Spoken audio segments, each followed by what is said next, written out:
Let's start the part 2, body in equilibrium. तो पिछले part में हम लोगों ने देखा था कि कैसे किसी बॉडी या पार्टिकल की एफबीडी बना रहे थे हम लोग, फ्री बॉडी डायग्राम, जिसमें हम लोग बॉडी या पार्टिकल को सारे कॉन्टैक्ट से फ्री कर रहे थे। Then we were showing the all the contact forces as well as non contact forces. ठीक है, अब इसमें एक स्टेप हम आगे चलेंगे कि जब हम देखेंगे कि बॉडी मूव नहीं कर रही है। इक्विलिब्रियम का मतलब ये होता है कि बॉडी जिस स्टेट में है उसी स्टेट में या तो रेस्ट के फॉर्म में है तो रेस्ट के फॉर्म पे ही है, ठीक है, या किसी कांस्टेंट वेलोसिटी या स्पीड पे है तो उसी फॉर्म में है, मतलब कि उस पर नेट फोर्स जीरो है। ठीक है, तो उसकी इक्वेशंस भी हम लोग लिख के देखेंगे।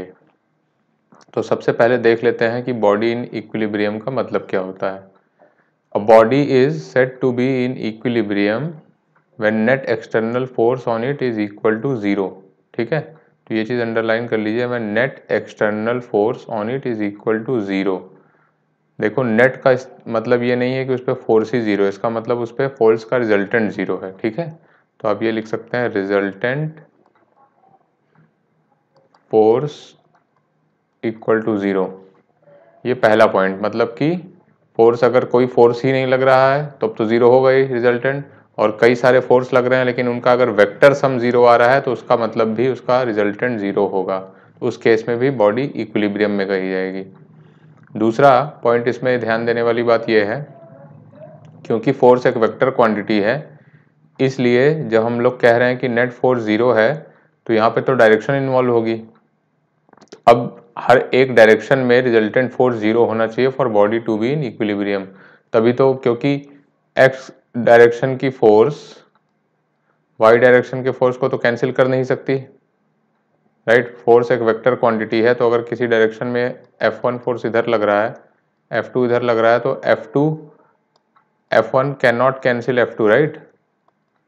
F1 F2 को कैंसिल नहीं कर सकता, इसीलिए हर डायरेक्शन के अलोंग फोर्स का रिजल्टेंट जीरो होना चाहिए। Resultant force along every direction, तो ये चीज भी लिख लीजिए आप, हर डायरेक्शन के अलोंग रिजल्टेंट फोर्स जीरो होना चाहिए, मतलब हर डायरेक्शन के अलोंग फोर्स का vector sum should be zero.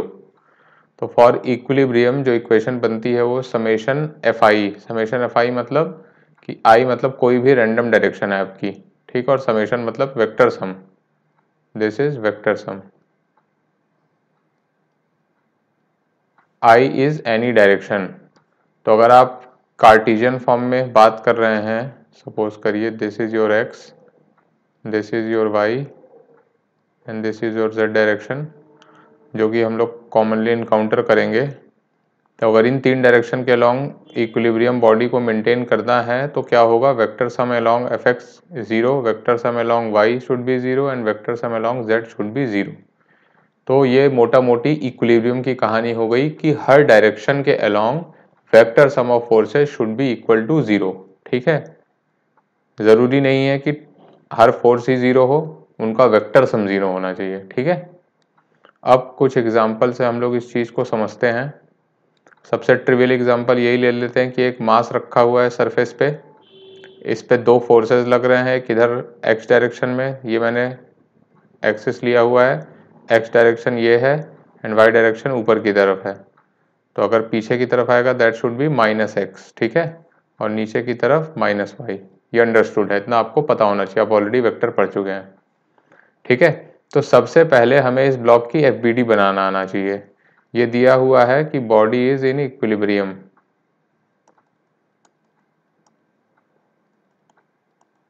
In fact ये आपको बताना है इससे इक्विलिब्रियम में है कि नहीं।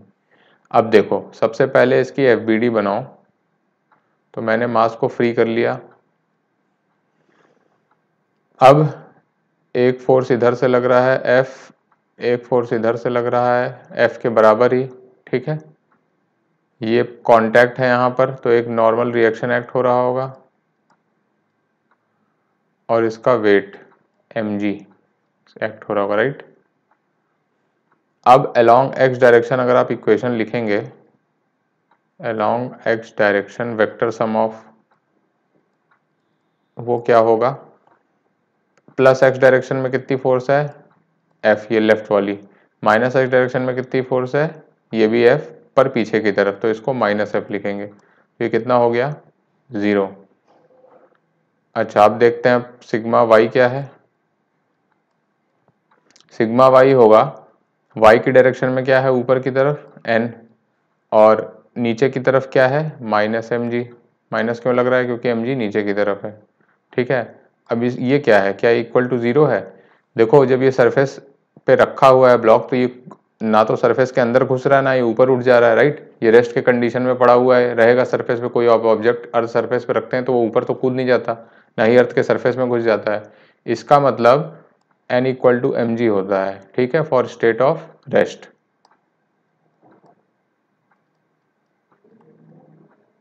और ये स्टेट ऑफ रेस्ट में है, स्टेट ऑफ रेस्ट, ठीक है। एन माइनस एम जी भी जीरो आ गया, जेड डायरेक्शन में कोई फोर्स है नहीं, तो ये हम कह सकते हैं कि therefore body is in equilibrium, ठीक है। अगर तीन कार्टेशियन सिस्टम की आप कोई भी तीन अगर एक्सिस ले लेते हैं, सपोज आपने एक्स इधर ले लिया, ऐसे कुछ रैंडम, पर अगर वाई और जेड तीन उसके अलग अलग, तीनों के long F X, F I Y और एफ जेड जीरो आ रहे हैं, इसका मतलब बॉडी इक्विलिब्रियम में होगी, ठीक है। आप किसी को भी एक्सिस को एक्स मान सकते हैं, किसी भी रैंडम थीटा डायरेक्शन में, उसके करस्पॉन्डिंग एक वाई होगा, इसके करस्पॉन्डिंग एक जेड होगा। तो अगर तीन एक्सिस के लॉन्ग एफ जीरो आ जा रहा है, इसका मतलब body should be in equilibrium, ठीक है। तो ये कंडीशन सेटिस्फाई होनी चाहिए फॉर इक्विलिब्रियम, ठीक है। पर हम लोग ने ध्यान दीजिए, ऊपर कहा था कि हर डायरेक्शन के लॉन्ग जीरो होना चाहिए, तो हम लोग ऐसा क्यों कह रहे हैं कि इन तीन के लॉन्ग अगर जीरो है तो वो इक्विलिब्रियम में होगी, क्योंकि अगर किसी रैंडम डायरेक्शन के अलॉन्ग फोर्स आ रहा है, सपोज करो ये आपके कार्डिजन एक्स वाई जेड हैं, ठीक है। अब कोई रैंडम डायरेक्शन में ये एफ आई लग रहा है, तो एफ आई का अगर आप कंपोनेंट कर लोगे एक्स वाई और जेड के अलॉन्ग, तो अगर एफ बॉडी इक्विलिब्रियम में है तो इनके अलॉन्ग भी तो फोर्सेस जीरो होने चाहिए, राइट। तो अगर एक्स वाई जेड के अलॉन्ग जीरो है रिजल्टेंट फोर्स, तो अगर उसको वेक्टर वेक्टर फॉर्म में उस फोर्स को लिखेंगे, X component plus Y component plus Z component, तो ये तीनों अगर जीरो हैं तो ये फोर्स भी तो जीरो हो जाएगा, ठीक है। इसीलिए हम कह सकते हैं कि अगर एक्स वाई और जेड तीन म्यूचुअली परपेंडिकुलर एक्सिस के अलॉन्ग अगर force net force resultant zero है तो बॉडी इज इन इक्विलिब्रियम, ठीक है। तो आप एक्स वाई जेड के अलॉन्ग निकाल लेंगे, अगर जीरो आ रहा है तो बॉडी इक्विलिब्रियम में हो जाएगी, ठीक है। अब कुछ केसेस देख लेते हैं। इंक्लाइंड प्लेन पे ये ब्लॉक एक रेस्ट के कंडीशन में रखा हुआ है, ठीक है। स्मूथ सरफेस दिया है, अभी हम लोग फ्रिक्शन की बात ही नहीं कर रहे हैं। तो सबसे पहले ब्लॉक की एफबीडी बनाना सीख लेते हैं। इसको फ्री कर लीजिए। ऊपर की तरफ एक फोर्स एफ लग रहा है, ब्लॉक का वेट होगा mg, राइट। इसके अलावा एक नॉर्मल रिएक्शन यहाँ से लग रहा है, ठीक है। अब अगर इसको आप पॉइंट मास की तरह शो करें और इसको कंपोनेंट्स में ब्रेक करें, तो दिस बिकम्स योर एन, या एन को मैं ऊपर दिखा लेता हूँ।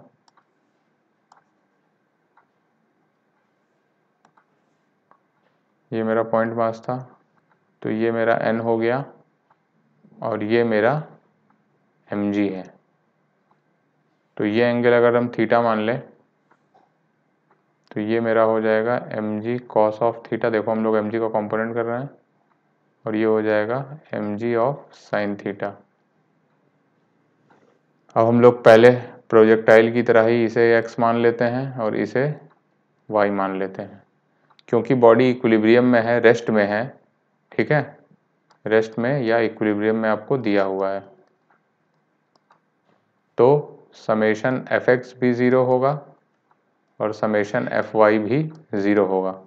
समेशन एफ एक्स ज़ीरो होने का क्या मतलब है, ये मेरी प्लस एक्स डायरेक्शन है, तो प्लस एक्स डायरेक्शन में क्या फोर्स है, एफ, और एम जी साइन थीटा किधर है, माइनस एक्स डायरेक्शन में है, तो इसको minus M G sine theta लिख लेंगे। This should be equal to zero, ठीक है। इसका मतलब हो जाएगा F is equal to M G sine theta. दूसरी इक्वेशन वाई में लिखेंगे हम लोग, प्लस वाई डायरेक्शन में मेरा ये क्या है, this is your X and this is your Y. तो प्लस वाई डायरेक्शन में मेरा क्या है, नॉर्मल रिएक्शन एन, और एम जी कॉस थीटा किधर है, माइनस वाई डायरेक्शन में, तो minus M G cos theta, ये भी ज़ीरो होना चाहिए। इसका मतलब एन हो जाएगा M G cos of theta. अगर इन दोनों को डिवाइड कर दें आप, फर्स्ट और सेकंड को, फर्स्ट डिवाइडेड बाई सेकंड कर दें आप, तो एफ बाई एन आ जाएगा आपका tan थीटा। ठीक है, implies F is equal to N tan theta, ये रिलेशन आ जाएगा आपका। For body to be in equilibrium, for body to be in equilibrium, F की वैल्यू आ जाएगी नॉर्मल रिएक्शन के फॉर्म में ये। ठीक है, ये अपना आंसर हो जाएगा इस केस का। तो ये आपको एक इक्वेशंस लिखनी आनी चाहिए। आपको क्या करना है, दो एक्सिस, तब देखो यहाँ पर हमने एक्स हॉरिजॉन्टल नहीं लिया, वाई वर्टिकल नहीं लिया, राइट। हमने अपने कन्वीनियंस के हिसाब से एक्स इधर ले लिया, वाई इधर ले लिया, जो हमारे प्रॉब्लम सॉल्विंग में आसान होगी हम एक्स वाई जेड उधर ही मानते हैं। ठीक है, पुली का सिस्टम लेते हैं। ये इस केस में एक पुली से, फ्रिक्शनलेस पुली है, मासलेस पुली है, फ्रिक्शनलेस पुली भी लिख लीजिए, मतलब पुली और स्ट्रिंग के बीच कोई फ्रिक्शन नहीं है। ठीक है, और इससे दो मास अटैच है, दोनों मास इक्वल हैं। तो अब ये तो कॉमन सेंस से भी समझ में आता है कि जब दोनों तरफ इक्वल मास है तो ये रेस्ट के कंडीशन में ही रहेगा। ठीक है, आपको पता है अगर स्ट्रिंग खींची हुई होगी तो इसमें टेंशन टी डेवलप हो रहा होगा जो हर चीज को अपने तरफ खींचेगी। तो अगर लेफ्ट वाले मास को हम 1 बोल दें, इसको 2 बोल दें, 1 की एफबीडी बनाओ आप,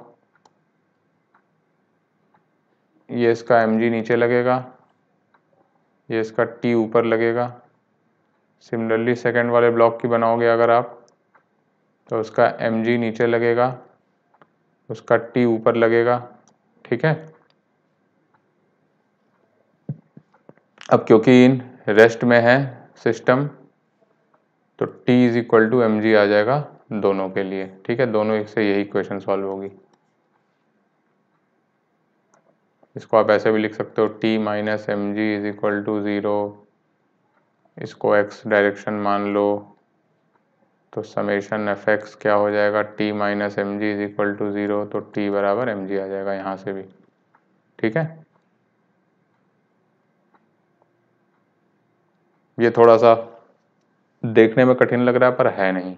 ठीक है, इसमें क्या करोगे आप, देखो एक स्ट्रिंग से अटैच्ड है ये स्फेरिकल ब्लॉक जो यहाँ पर कांटेक्ट में है इस सरफेस से। तो अगर इस कांटेक्ट पे है सरफेस, तो यहाँ से एक नॉर्मल रिएक्शन लग रहा होगा इस पर सेंटर की तरफ, ऑलरेडी आप देख चुके हो पिछले वाले पार्ट में, और यहाँ से एक टेंशन गवर्न हो रहा होगा टी। तो अगर इस स्फीयर की एफबीडी बनाओगे आप, ठीक है, ये इसका सेंटर है, ये इस पर नॉर्मल रिएक्शन, और ये जो स्ट्रिंग इसके सेंटर की तरफ ही आ रही है, ये इसके सेंटर से ही पास करेगी। ठीक है, तो यूँ इस पर टी लग रहा है। अगर आप इसके कंपोनेंट कर लो तो ये एंगल थीटा है, तो अब इसको मैं पॉइंट मास से रिप्लेस कर लूँगा इस सेंटर की तरफ, तो ये हो जाएगा मेरा टी, और ये हो जाएगा मेरा नॉर्मल। ठीक है, तो this becomes T cos of theta, this becomes T of sine theta. अब आप फिर से डायरेक्शन ले सकते हो एक्स और वाई। चलो मैंने ये वाला एक्स ले लिया और इसके वर्टिकल वाला वाई ले लिया। तो फॉर बॉडी, ये आपको गिवन है कि सिस्टम रेस्ट पे है, system is in rest, equilibrium का ही मतलब है रेस्ट या इक्विलिब्रियम। ठीक है, for body to be in equilibrium क्या होगा, समेशन एफ एक्स सबका 0 हो जाएगा। इसका मतलब है समेशन एफ एक्स का मतलब एन, एक्स डायरेक्शन में एन है, T sine theta minus x direction में है, उसको माइनस के साइन लिखोगे। इससे क्या पता चला, एन की वैल्यू कितनी हो गई, टी ऑफ साइन थीटा। ठीक है, दूसरी equation summation F Y is equal to 0, ये क्या बनेगा, y के डायरेक्शन में देखो एक ही इक्वेशन आ रही है, t ऑफ कॉस थीटा, ठीक है। ऑब्वियसली इसका वेट होगा जो हम लोग बनाना भूल गए हैं, mg, ठीक है। तो t of cos theta minus mg is equal to 0, तो t आ जाएगा आपका mg अपॉन कॉस थीटा। ये हो गई सेकंड इक्वेशन, ये हो गई फर्स्ट इक्वेशन, ठीक है। अब t की वैल्यू यहाँ आप पुट कर सकते हो, तो n की वैल्यू हो जाएगी mg upon cos theta times sine theta, तो n की वैल्यू हो जाएगी mg tan थीटा, ठीक है। ये आपका आंसर हो जाएगा। ये कंडीशन है for body to be in equilibrium, ठीक है। Very similar to previous problem, ठीक है। एक बार फिर से आप खुद से प्रैक्टिस कर लो इसकी। आप वापस से सारे पहले एफबीडी बनाइए, सारे फोर्सेस दिखाइए, and then write equation in X summation F X 0 और वाई डायरेक्शन के अलॉन्ग भी सारे फोर्स का वेक्टर सम 0 कर लीजिए। दो इक्वेशंस बनेंगी, दोनों को आपस में सॉल्व कर लीजिए। तो जो कंडीशन आएगी वो कंडीशन होगी बॉडी के इक्विलिब्रियम में होने की, ठीक है।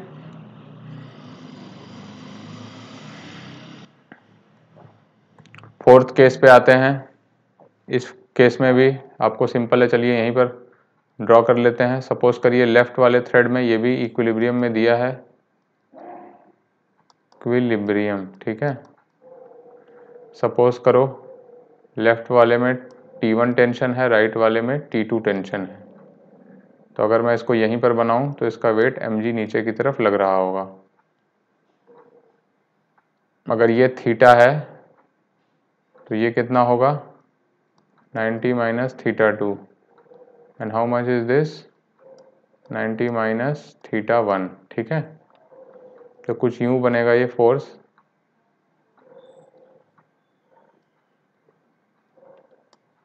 mg is this,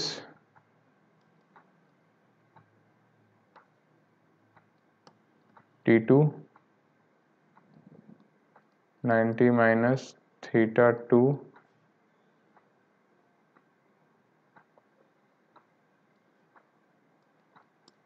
T1 90 minus theta 1, ठीक है। अब फिर से हम लोग इसको x मान लेते हैं, इसको y मान लेते हैं। अपना यही तरीका होगा, एक x मानो एक y मानो। तो सबसे पहले आप लिखिए F X is equal to 0, किस कंडीशन के लिए, for body to be in equilibrium, जो कि आपको दिया ही हुआ है। Summation F X is equal to 0, इसका मतलब समेशन एफ एक्स करो आप पहले, तो सबसे पहले इसका कंपोनेंट कर लो। ये हो जाएगा T2 cos 90 माइनस थीटा 2, ये कितना हो जाएगा T2 sine of 90 minus theta 2, ठीक है। इसको मैं डिलीट कर रहा हूँ, ये वाला जो मैंने लिखा हुआ है।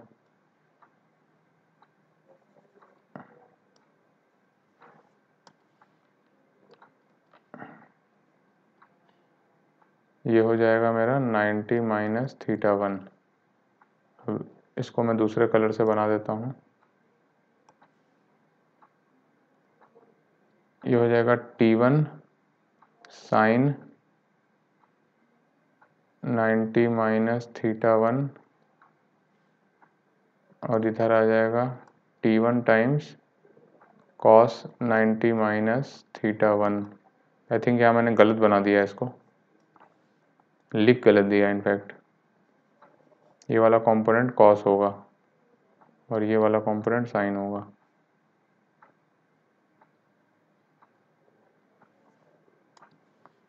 ये T2 है तो ये थीटा से दूर वाला कंपोनेंट है, तो ये हो जाएगा T2 sine of 90 minus theta 2, और ये हो जाएगा T2 times cos 90 minus theta 2, ठीक है।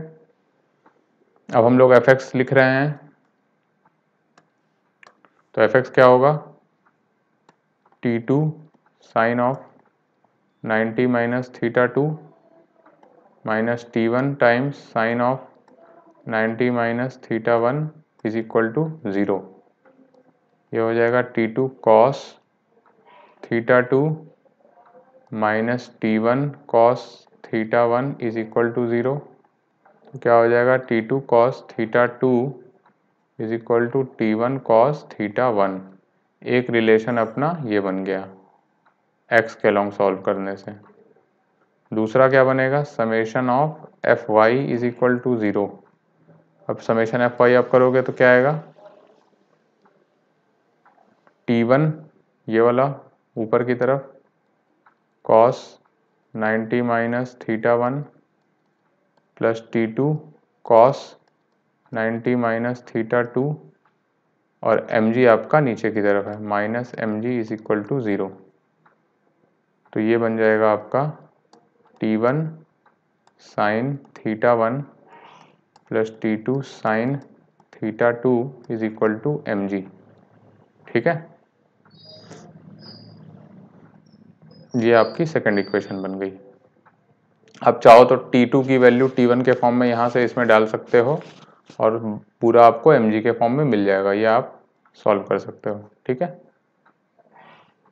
चलो इस T2 की वैल्यू अगर हम डालें यहाँ से तो T2 हो जाएगा T1 cos theta 1 upon cos theta 2। इसको यहाँ पर सेकंड में पुट कर दो। ठीक है, तो आपको T1 की वैल्यू आ जाएगी थीटा 1 थीटा 2, T1 की वैल्यू आ जाएगी function of mg comma theta 1 comma theta 2। और फिर वापस इसको यूज़ करोगे तो T2 की वैल्यू भी function of mg theta 1 comma theta 2 के फॉर्म में आ जाएगी। इसका आंसर आप लोग खुद सॉल्व करिए और कमेंट करके बताइए कितना आ रहा है। ठीक है, ये दोनों आपका होमवर्क है। मैथमेटिकल क्वेश्चन है, इसमें कोई दिमाग नहीं लगाना है आपको। दो इक्वेशंस आप बना लिए हैं, T2 की वैल्यू T1 के फॉर्म में डाल दीजिए इस इक्वेशन में, तो T2 का रिलेशन आ जाएगा, सिमिलरली T1 का भी रिलेशन आ जाएगा। ठीक है, अब ये एक सिस्टम दिया हुआ है जो कि रेस्ट पे है या इक्विलिब्रियम में है।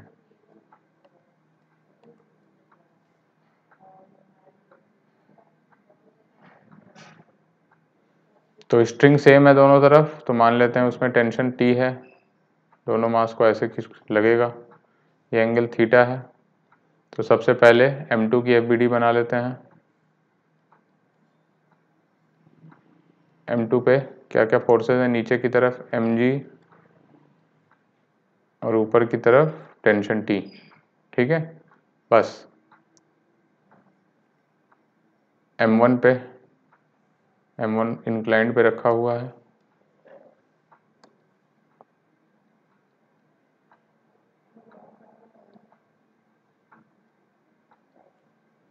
तो ये फोर्स T1 हो गया और ये आपका M1G हो गया। ठीक है, नीडलेस टू से इसको कंपोनेंट कर लीजिए आप, M1G cos थीटा ये हो जाएगा and this becomes M1G sin theta, और यहाँ से ऊपर की तरफ एक नॉर्मल होगा। ठीक है, अब जब M2G के लिए सॉल्व करेंगे, आप जब M2 के लिए सॉल्व करेंगे, for M2 to be in equilibrium, तब आपको x और y इस तरह मानना है। ठीक है, अपने कन्वीनियंस के लिए। तो x के अलोंग तो कोई फोर्स है नहीं, तो summation F Y is equal to 0 कर दो आप, तो t इक्वल टू M2G आ जाएगा। ठीक है, इसके लिए आपको x इधर मानना होगा, y इधर मानना होगा, इंक्लाइन के अलोंग, इंक्लाइन से परपेंडिकुलर। तो अब आपको डायरेक्ट लिखना आना चाहिए, आप सीधे x के अलोंग इक्वेशन लिखिए, समेशन एफ एक्स की वैल्यू 0 होगी तो क्या आएगा, T1 minus M1G sine theta is equal to 0। एक इक्वेशन ये बनेगी, बन जाएगा T1 is equal to M1G sine of theta. ये T1 मैंने लिख दिया है, this is not T1, this is T।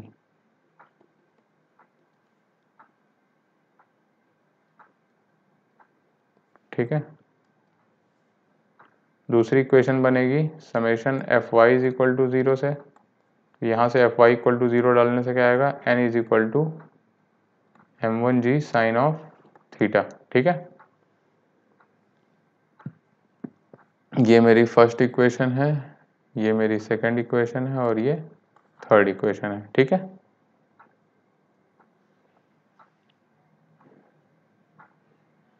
तो क्या क्या मेरे पास वेरिएबल है, एक टी वेरिएबल है, एक नॉर्मल रिएक्शन वेरिएबल है और एक थीटा वेरिएबल है। ठीक है,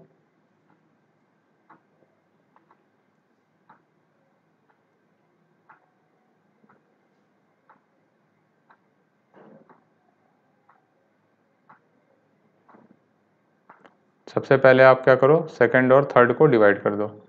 थोड़ी सी स्पेस यहाँ कम हो रही है, मैं इधर ही कर देता हूँ। सेकंड डिवाइडेड बाई थर्ड, तो क्या आएगा, t upon n is equal to, ये मैंने कुछ गलत लिख दिया है, दिस इज कॉस थीटा। ठीक है, m1g कॉस थीटा है, t अपॉन n आ जाएगा tan थीटा, तो t की वैल्यू हो जाएगी n tan थीटा, और t की वैल्यू क्या है, m2g, तो m2g हो जाएगा n tan थीटा, तो n सॉल्व करके आप लिख सकते हो m2g अपॉन tan थीटा, ये हो गई n की वैल्यू। इस n की वैल्यू आप यहाँ पर डाल दीजिए।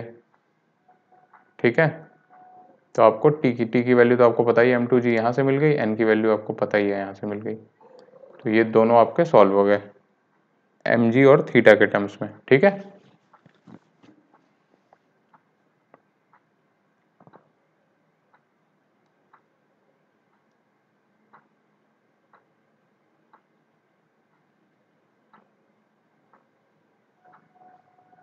यहाँ से आपको m1 m2 में भी रिलेशन मिल सकता है। देखो ये एक टेंशन यहाँ से मिल रहा है और यही टेंशन यहाँ से मिल रहा है, तो फर्स्ट डिवाइडेड बाई सेकंड कर दो, फर्स्ट डिवाइडेड बाई सेकंड, तो t से t डिवाइड होगा, t upon t is equal to m2g upon m1g sine of theta,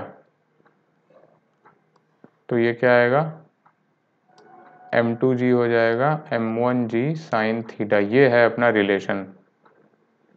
तो यहाँ से g कैंसिल हो जाएगा, m2 हो जाएगा m1 sine theta, this is the relation, और यही आपसे क्वेश्चन में पूछेगा कि m1 और m2 के बीच का रिलेशन बताइए सच दैट कि सिस्टम इक्विलिब्रियम में है। ठीक है, तो ये आपको कुछ यहाँ से निकालना होगा, कुछ भी पूछ सकता है। अगर आपसे नॉर्मल की रिएक्शन की वैल्यू पूछता है थीटा और mg के फॉर्म में, तो आपको यहाँ से बतानी होगी।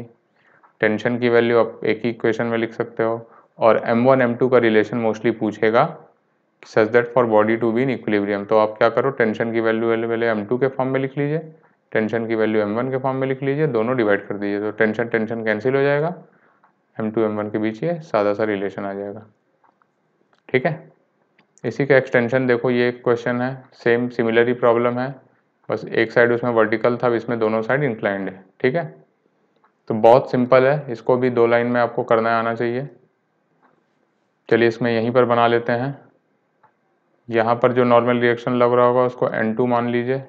ठीक है, ये वाला क्या होगा, m2g cos थीटा 2, और इधर क्या लग रहा होगा, m2g साइन थीटा 2। डायरेक्ट आपको ऐसे बनाने आना चाहिए, आप हर बार अलग से फ्री बॉडी डायग्राम बनाने की जरूरत नहीं है। अब टेंशन इसमें t मान लीजिए, तो वही टेंशन इसी स्ट्रिंग, जो स्ट्रिंग सेम है, तो वही टेंशन यहाँ पे भी लग रहा होगा। इस कॉन्टैक्ट पे नॉर्मल रिएक्शन N1 मान लीजिए। अब इस m1g जो कि वर्टिकल लग रहा है, उसको सीधे कॉम्पोनेंट में दिखा देना है, m1g cos theta, m1g sine theta. ठीक है, तो जब फर्स्ट ब्लॉक की बात करेंगे, इस ब्लॉक की बात जब करेंगे, तो x इधर ले लो जो, और y इधर ले लो। ठीक है, first block summation fx is equal to 0 से क्या आएगा, हमने x ऊपर की तरफ माना है इधर, तो आ जाएगा t minus m1g sine theta is equal to 0, तो t आ जाएगा m1g साइन थीटा, ये मेरा फर्स्ट रिलेशन आएगा। सेकंड रिलेशन क्या आएगा, summation F Y is equal to 0, Y direction मेरा ये है परपेंडिकुलर टू इंक्लाइन, तो क्या होगा n1 minus m1g cos theta is equal to 0, n1 की वैल्यू हो जाएगी m1g cos ऑफ थीटा। ठीक है, ये मेरा सेकंड रिलेशन आ गया, ये मेरा फर्स्ट रिलेशन आया, ये मेरा सेकंड रिलेशन आ गया। अब हम लिखेंगे सेकंड ब्लॉक के लिए। सेकंड ब्लॉक के लिए हम लोग x इधर मान सकते हैं, आप ऊपर भी मान सकते हैं, कोई फर्क नहीं पड़ेगा इससे। ठीक है, सेकंड ब्लॉक के लिए समेशन एफ एक्स प्राइम, इसको एक्स प्राइम मान लेते हैं, इसको वाई प्राइम मान लेते हैं। क्या आ जाएगा m2g sine theta 2 minus T is equal to 0, तब यहाँ से आ जाएगा t is equal to m2g sine theta 2। ठीक है, ये है थर्ड इक्वेशन। और चौथा आएगा y प्राइम के अलॉन्ग 0 करने पे, summation F Y prime is equal to 0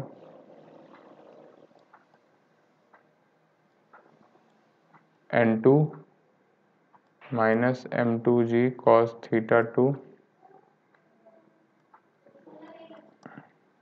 is equal to 0। ठीक है, तो n2 हो जाएगा मेरा m2g cos थीटा 2। ठीक है, ये हो गया मेरा फोर्थ। अब देखिए t का रिलेशन एक यहाँ से आ रहा है और एक यहाँ से आ रहा है, आप चाहो तो 1 डिवाइडेड बाई 3 कर लो, तो इससे आ जाएगा आपको t upon t is equal to m1g sine theta, this is 1 I guess, हाँ 1 है।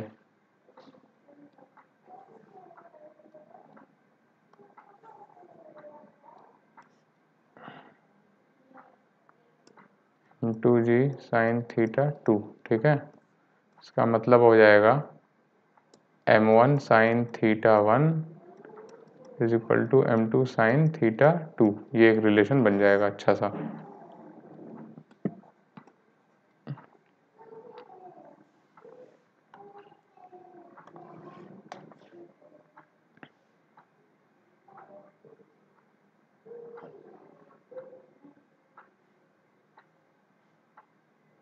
सिमिलरली आप सेकेंड डिवाइडेड बाई फोर्थ कर लीजिए, तो n1 अपॉन n2, ये रिलेशन आएगा m1g cos theta 1 upon m2g cos theta 2, तो n1 अपॉन n2 की वैल्यू हो जाएगी m1 cos theta 1 upon m2 cos theta 2, ये दूसरा रिलेशन बन गया। दोनों ही आपको क्वेश्चन में पूछा जा सकता है, तो आपको दोनों आना चाहिए। ठीक है, तो ये अप्रोच है इस क्वेश्चन को सॉल्व करने का, बस बहुत इजी है। आपको एक सिंपल, अगर आप फोर्सेस का कंपोनेंट वेक्टर में निकालना सीखे थे अच्छे से, तो 2 लाइन में ये सब सारे क्वेश्चंस हो जाएंगे। आपको इक्वेशंस लिखने आने चाहिए। आपको क्या करना है, एक्स वाई डायरेक्शन लेनी है, दोनों के अलॉन्ग फोर्स का वेक्टर सम 0 कर देना है हर ब्लॉक के लिए। ठीक है,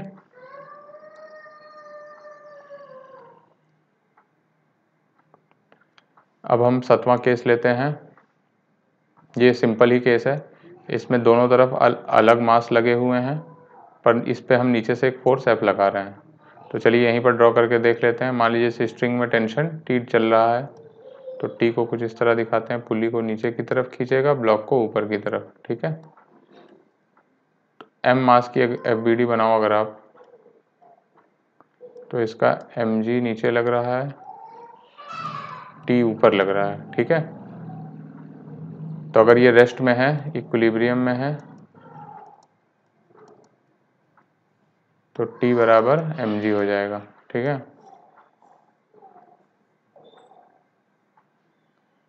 अब 3m का FBD बनाइए,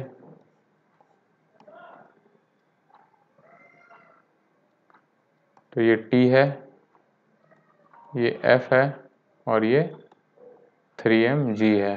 ठीक है, तो T plus F is equal to 3mg। अब टी की वैल्यू यहाँ से पुट कर दीजिए, तो mg plus F is equal to 3mg। ठीक है, ये टी की वैल्यू मैंने यहाँ पे पुट कर दी, एफ की वैल्यू हो जाएगी 2mg। ठीक है, ये है कंडीशन। क्या ही आपकी कितना एफ फोर्स लगाएं इस पे कि ये बॉडी पूरा सिस्टम इक्विलिब्रियम में रहे, तो एफ की वैल्यू कितनी होगी 2mg। ठीक है,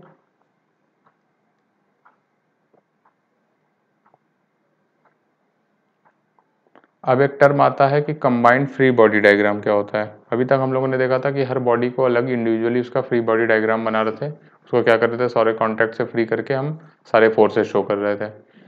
अब कुछ केसेस हमारे पास ऐसे भी आएंगे जब हमको ज़्यादा कन्वीनियंस होगी कि उनका कंबाइंड एफबीडी बनाएं। कंबाइंड एफबीडी बनाने का क्या मतलब है, देखते हैं।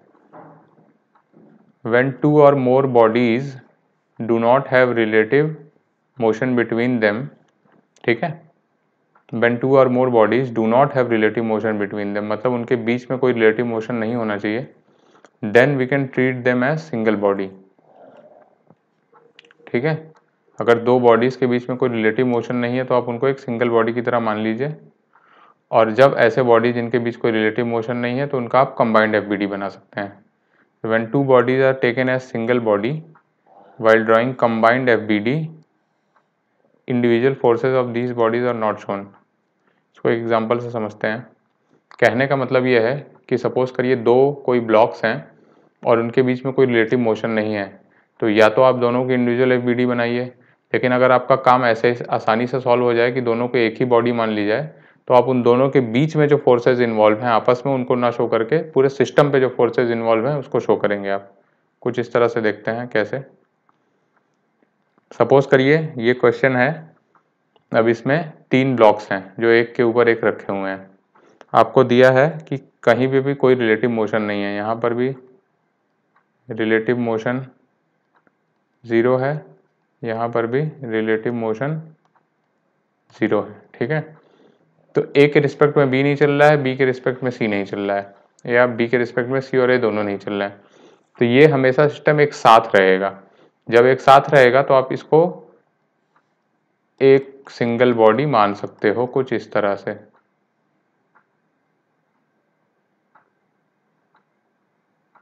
ठीक है, अब इसका मास हो जाएगा ma plus mb plus mc। अब अगर आप इंडिविजुअल एफबीडी बनाते तो यहाँ पर एक नॉर्मल रिएक्शन दिखाते, एक नॉर्मल रिएक्शन पेयर यहाँ दिखाते, लेकिन जब आप कंबाइंड एफबीडी बनाओगे तो इंटरनल ये फोर्स इंटरनल फोर्स हो जाएगा, क्योंकि आपने पूरा ही एक सिंगल बॉडी मान लिया है, तो अब आप इसको नहीं दिखाओगे, इस फोर्स को नहीं दिखाओगे, अब आप सिर्फ यहाँ वाला नॉर्मल रिएक्शन दिखाओगे। ठीक है, तो इसकी एफबीडी बनेगी कुछ इस तरह से, ma plus mb plus mc। अब इसका ये वेट नीचे आ जाएगा W, और एक नॉर्मल रिएक्शन ऊपर की तरफ आ जाएगा यहाँ पे। ठीक है, ये वेट है। बस ये इंडिविजुअल जो इन कांटेक्ट पे जो नॉर्मल रिएक्शन है, इस कांटेक्ट पे जो नॉर्मल रिएक्शन, ये आपको नहीं दिखाना है, क्योंकि अब ये पूरी एक कंबाइंड बॉडी हो गई। ठीक है, कंबाइंड बॉडी क्यों मानी हमने, क्योंकि आपस में इनके बीच कोई रिलेटिव मोशन नहीं है, तो अगर ए आगे चल रहा है, जितना आगे चलेगा उतना ही बी भी चलेगा, उतना ही सी भी चलेगा। ठीक है, तो आप इनको हमेशा कंबाइंड बॉडी मान लो, एक सिंगल बॉडी मान लो, इससे हमारी प्रॉब्लम सॉल्विंग आसान होगी। अगर ऐसा दिया है क्वेश्चन में कि रिलेटिव मोशन नहीं है तभी कर सकते हैं ऐसा। ठीक है, तो ये था कंबाइंड एफबीडी, तो ये इसकी कंबाइंड एफबीडी हो गई तीनों ब्लॉक की। अब एक टर्म आता है सेक्शनल एफबीडी।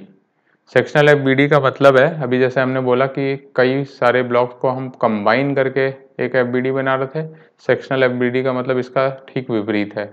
मतलब कोई एक रोप दी हुई है तो पूरे का एफबीडी ने बना के उसका एक सेक्शन काटें और उसकी एफबीडी बनाए, उसको हम लोग बोलते हैं सेक्शनल एफबीडी।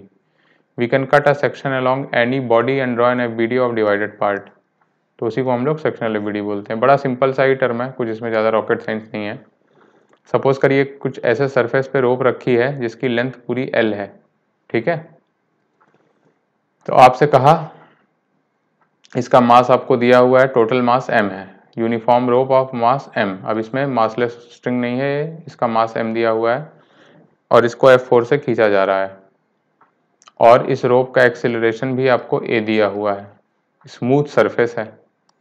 तो आपसे कहा जा रहा है कि इस सेक्शन को यहाँ से काट दीजिए एक्स लेंथ पे यहाँ से, और फिर इसकी एफबीडी बनाइए। ठीक है, तो इसको कलर ले लेते हैं हम ब्लू। अब ये वाला जो पार्ट है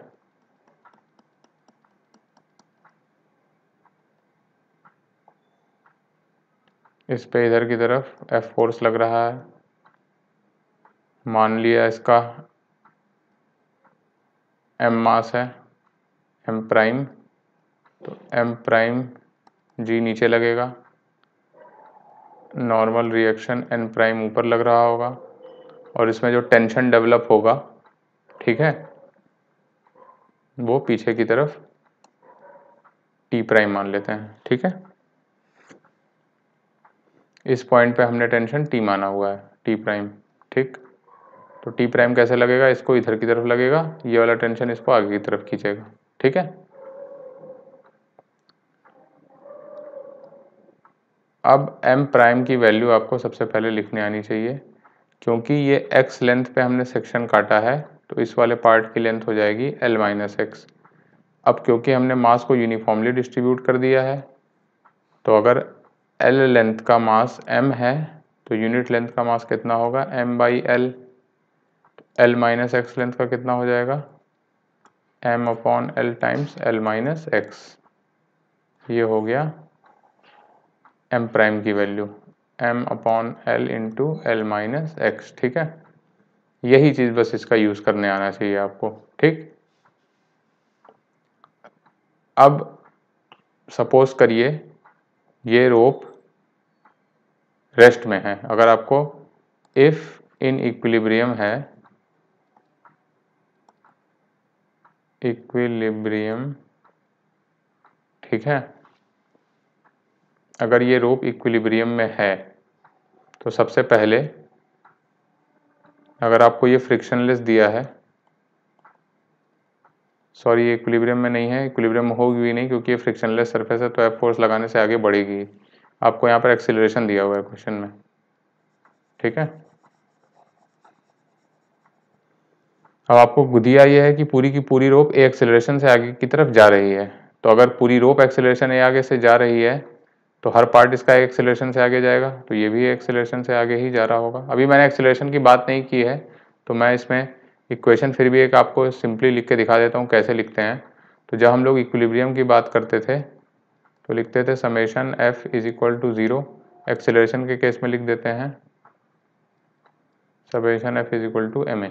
ठीक है, net force is equal to m a. तो इसके लिए अगर मैं लिखूं तो f minus t prime is equal to m prime a, ये इसकी इक्वेशन हो जाएगी। तो आपने क्या यूज़ किया, ये सेक्शनल एफबीडी है। जितने पार्ट की एफबीडी बनानी है उस पार्ट का एफबीडी बना लीजिए और इसकी इक्वेशन लिख दीजिए।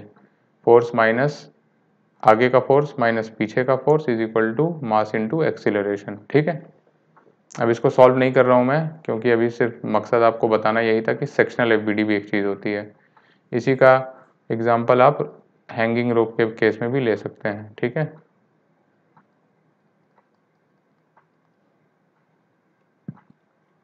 सपोज करिए इसको F4 से नीचे खींचा जा रहा है, तो आपको कहा गया